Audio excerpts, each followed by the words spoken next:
With this, I'm just going to show you the basics of record, playback, selecting your microphones and audio devices, and exporting from Audacity. So the real basic, simple stuff that you're most likely going to use it for.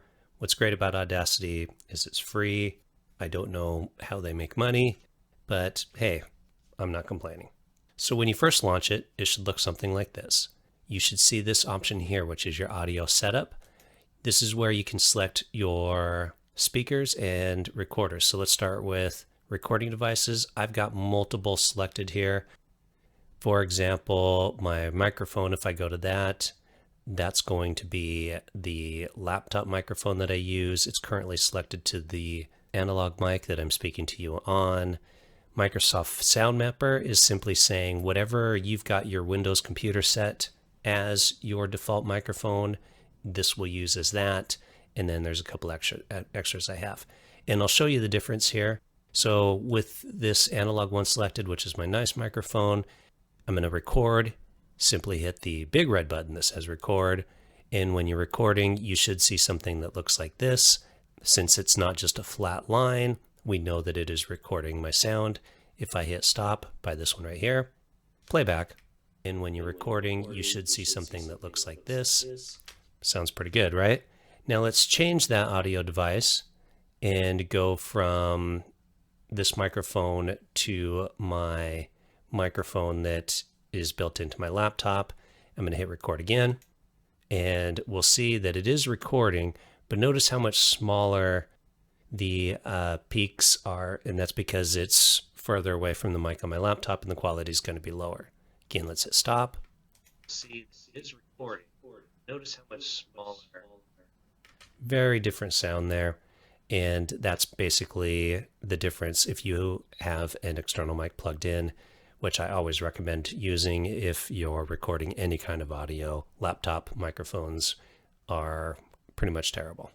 Now for playback devices, same thing. I have, if we go to audio setup, playback devices, we can see I've got multiple selections.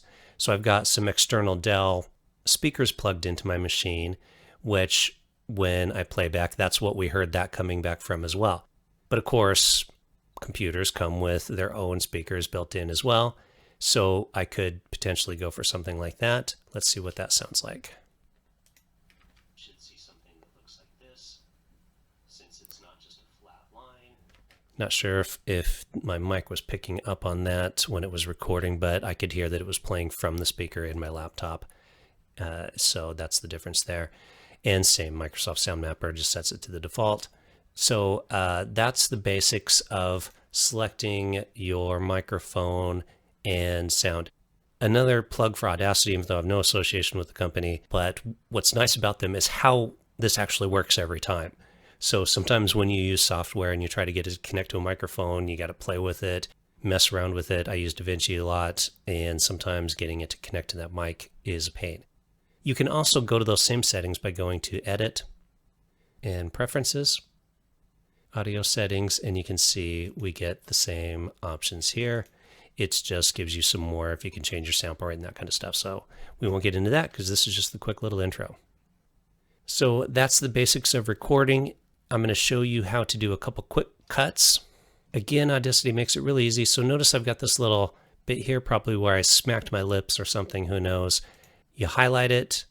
So I'm just clicking with the left part of my mouse, dragging over. It's now highlighted. I hit delete on my keyboard and boom, it's gone.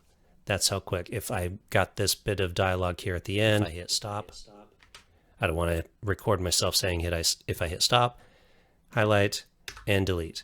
You can, if you've recorded multiple things, you can drag and drop and move them around like that. Or you can also shorten the beginnings and ends by just moving your mouse till it changes to the cursor and then back and forth and then drag and drop like that. And that's pretty much the basics of recording, quick little cuts, and audio device selection. Now if you want to export and save, there's two options. If I go save project as, that's going to save the Audacity project, and you can name it whatever. Hit save, and that's going to save the Audacity project so you can reopen it. It'll have the cuts and edit, it'll literally look just like this. If you want to export it so that you can use it with another editing program or something like that, go export audio, or you just want to download it and listen to whatever it is you've recorded, go export audio, choose the folder that you want to save it in. In my case, I'm just going to go to the desktop, hit save. You've got different options for formats, MP3, WAV, whatever you want it to be. MP3 is pretty common. Leave my sample rates at the defaults and hit export, and now I've got an MP3 that exported.